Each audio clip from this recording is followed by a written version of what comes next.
Dans cet épisode, je vais parler de mes deux frères sans changer leur prénom. Je n'arrive pas à parler d'eux avec un autre prénom. Alors je vais les appeler frère aîné et frère cadet. Ils ont respectivement 8 et 6 ans de plus que moi. Pardonnez-moi si ça sonne pas très bien.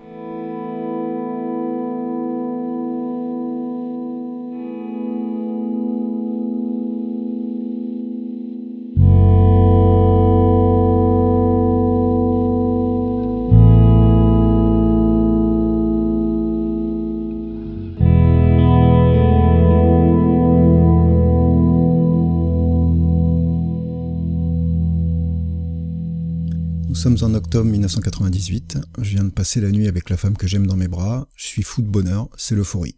Je ne pense à rien d'autre. On est samedi, je ne travaille pas, je vais rester avec Mélina toute la journée. Enfin, je crois. Je sais plus ce qu'on a fait en fait. Mais je suis bien, je sais pas trop comment se passe la nuit du samedi au dimanche non plus. Je pense qu'elle a dû rentrer chez elle pour que sa mère s'inquiète pas. Le dimanche, elle me rejoint à un moment, et nous sommes ensemble quand le téléphone sonne.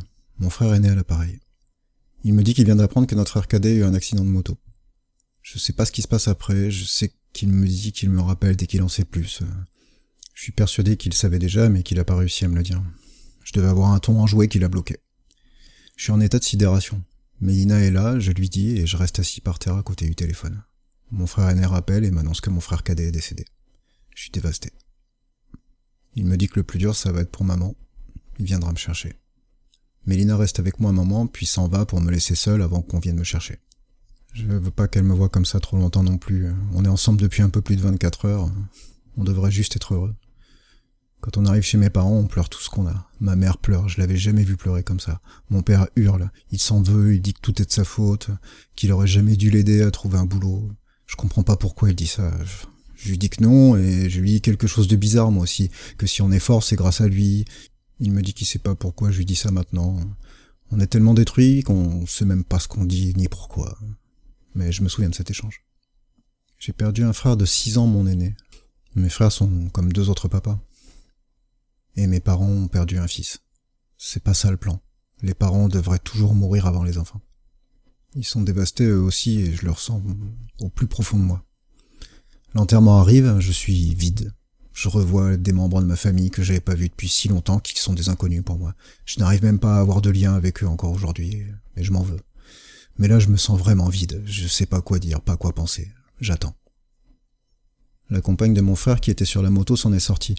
Mais elle est gravement blessée et ne peut pas quitter l'hôpital. Elle est seule ce jour-là. Elle a perdu l'homme qu'elle aimait. Elle peut pas lui dire au revoir. Cette idée me rend tellement triste. Je n'arriverai pas à dire grand-chose la première fois que je la reverrai. Son ex-compagne qui était là quand nous avons été expulsés est venue. Même s'ils ne sont plus ensemble, ils devaient encore s'entendre. Nous pleurerons un moment ensemble.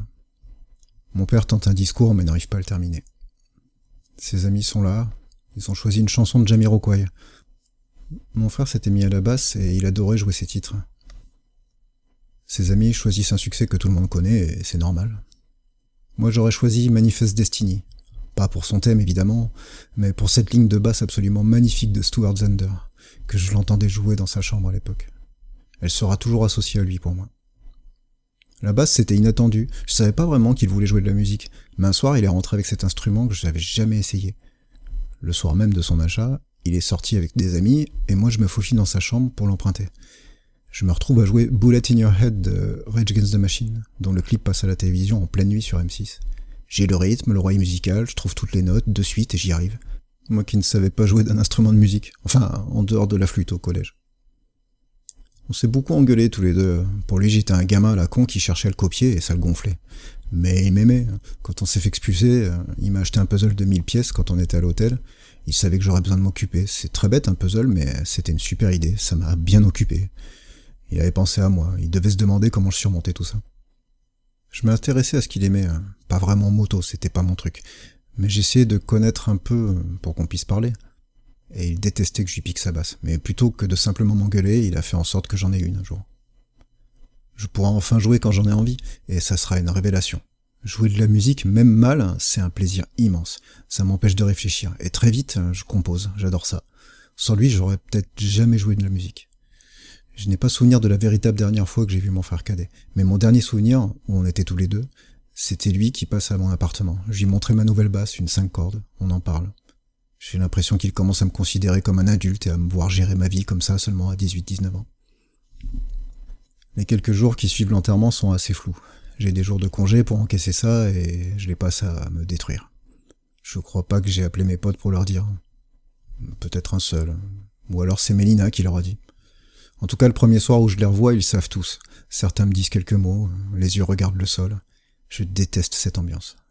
J'ai souvenir de passer une soirée bizarre avec mon pote Gaël de ma dernière année de lycée. Le métalleux. Je sais pas pourquoi, mais de ces quelques soirées que je passe à me détruire, je n'ai que ce souvenir. C'est vraiment bizarre. Je me vois en boîte de nuit, moi qui y allais jamais, et lui non plus d'ailleurs. Je me vois sur une table ou sur le bar, les videurs qui me dégagent et Gaël qui leur parle. Je suis évidemment complètement ivre. C'est une scène que j'ai en tête, elle est surréaliste. Des fois je me demande si je l'ai pas rêvé. J'accepte la mort de mon frère avec le temps, mais la dépression s'installe. Mélina est avec moi, on passe du temps ensemble. Je fais face, mais je suis mal. Le début d'une relation, ça devrait pas se passer comme ça, mais elle reste avec moi. J'ai peur qu'elle reste par pitié et qu'elle finisse par partir quand elle verra que je vais mieux. Des fois, je me dis que c'est moi qui devrais tout foutre en l'air pour qu'elle parte et qu'elle soit plus heureuse sans moi. Mais je veux pas être seul, y a que l'alcool pour m'empêcher de penser. Mon entreprise m'a créé un poste pour pas me licencier après avoir délocalisé mon service, mais j'ai du mal à travailler, alors je finirai par être licencié au bout d'un an. Le mois suivant, l'assurance vie de mon frère se débloque. Ça me fait un peu d'argent, en plus des indemnités de licenciement. Et je décide de tout claquer pour acheter un ordinateur, ce qui me permettra de me lancer dans une nouvelle vie, et à terme d'apprendre un métier. La mort de mon frère cadet a profondément marqué ma famille.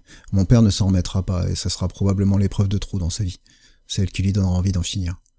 Le cancer de ma mère récidivera à cette période. On associera ça à cette épreuve. Ça se dit que le moral joue sur la santé. Mon frère aîné, je sais pas ce qui a été le plus dur pour lui. Perdre son premier frère avec qui il a été complice pendant sa petite enfance, annoncer sa mort à nos parents et à moi, devoir essayer d'affronter ça en grand frère responsable sans montrer ses émotions. Je crois que c'est un peu tout ça qu'il a essayé d'enfermer en lui. Moi j'ai tout laissé sortir n'importe comment. On gère ça comme on peut. On est resté en contact avec la dernière compagne de mon frère cadet. Ce drame l'aura changé pour toujours. Elle ne sera pas devenue officiellement ma belle-sœur, mais je la considère comme une sœur malgré tout. Ma mère lui a rapidement dit qu'elle ne devait pas s'interdire de refaire sa vie, ce qu'elle a fini par faire. Quand je la vois, je suis à la fois heureux et il y a en même temps cette puissante émotion qui nous entoure. Je ne dirais pas que je suis celui qui le vit le mieux, mais j'en parle plutôt facilement avec ma mère, qui me le fera remarquer un jour. Elle me dira que mon père n'arrivait pas à en parler, que mon frère aîné non plus, et qu'elle était contente de pouvoir en parler avec moi, que c'était important de parler de lui. J'ai toujours eu en tête cette phrase qu'on entend dans tout un tas d'histoires. Une personne meurt 2 fois, quand son corps meurt et quand il tombe dans l'oubli. C'est probablement pour ça que j'aime parler des gens qui nous ont quittés.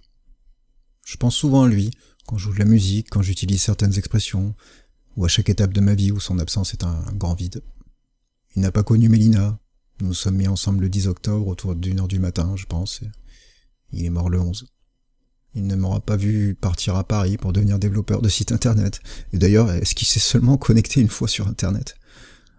Il ne m'aura pas vu revenir vivre dans la ville dont on s'est fait expulser et y créer mon entreprise à la maison, sans avoir besoin de demander au propriétaire son accord, vu que c'était moi le propriétaire. Et il n'aura pas connu mon fils. Il a façonné une partie de mon caractère et parfois je le vois en moi. J'ai dans mes archives une photo prise avec un Polaroid. C'est moi à 6 ans, peut-être 7. Je suis sur un ballon sauteur en train de faire une grimace. C'est mon frère cadet qui a pris cette photo avec l'appareil qu'il avait eu à Noël. Il avait écrit en dessous « Ah, ce petit con, toujours sur son ballon, celui-là !» Ma mère avait essayé de masquer le mot « con » maladroitement avec un petit autocollant blanc. Mais moi, je sais bien ce qui était écrit. Il m'appelait comme ça. Et c'était cool, j'étais son petit con. Je crois bien que c'est la photo de moi que je préfère.